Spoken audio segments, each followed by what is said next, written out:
வணக்கம் உறவுகளே. நான் ஒரு சிறிய கதை சொல்ல போகிறேன். பக்கம் பக்கமாக 2 வீடு இருந்துச்சு.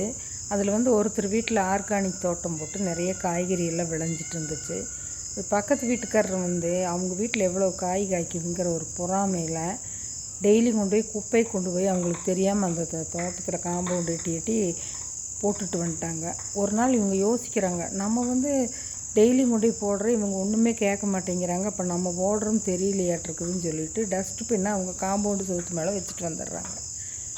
இவங்க என்ன பண்ணுறாங்கன்னா, அந்த டஸ்ட்பின் நிறைய காய்கறிகளை போட்டுட்டு அவங்க வீட்டு பெல் அடிக்கிறாங்க, காலிங் பெல்லை. அவங்க திறந்து பார்த்தோன்னே, நீங்கள் டஸ்ட்பின்னை மறந்து வச்சுட்டு வந்துட்டீங்க, இந்தாங்கன்னு கொடுக்குறாங்க. அதை வாங்கி பார்த்துட்டு, இது என்ன பூரா வெஜிடபிள்ஸாக வச்சுருக்குறீங்கன்னு கேட்குறாங்க. ஆமாங்க, நீங்கள் டெய்லியும் போட்ட குப்பை தாங்க எங்களுக்கு உரமாக மாறி இவ்வளோ காய் காய்ச்சுது அப்படின்னு சொல்லி அவங்க காய்கறி கொடுக்குறாங்க. அப்போ இவங்க வாங்கும்போது இவங்க மனசுக்கு எப்படி இருந்திருக்குன்னு நினச்சி பாருங்கள். தவறுக்கு தண்டனை கொடுக்குறத விட காய்கறி கொடுத்து தண்டனையாக மாற்றிட்டாங்க. காய்கறி கொடுத்தோன்னே அவங்களுக்கு ஒரு மாதிரி மனசு ஆயிடுச்சு.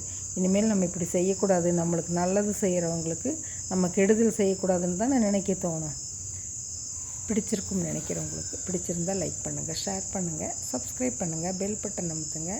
சப்ஸ்கிரைப் பண்ணாதவங்க சப்ஸ்கிரைப் பண்ணிவிட்டு ஃபாலோ பண்ணுங்கள். இந்த நாள் இனிய நாளாக எல்லோருக்கும் அமையட்டும். தேங்க்யூ.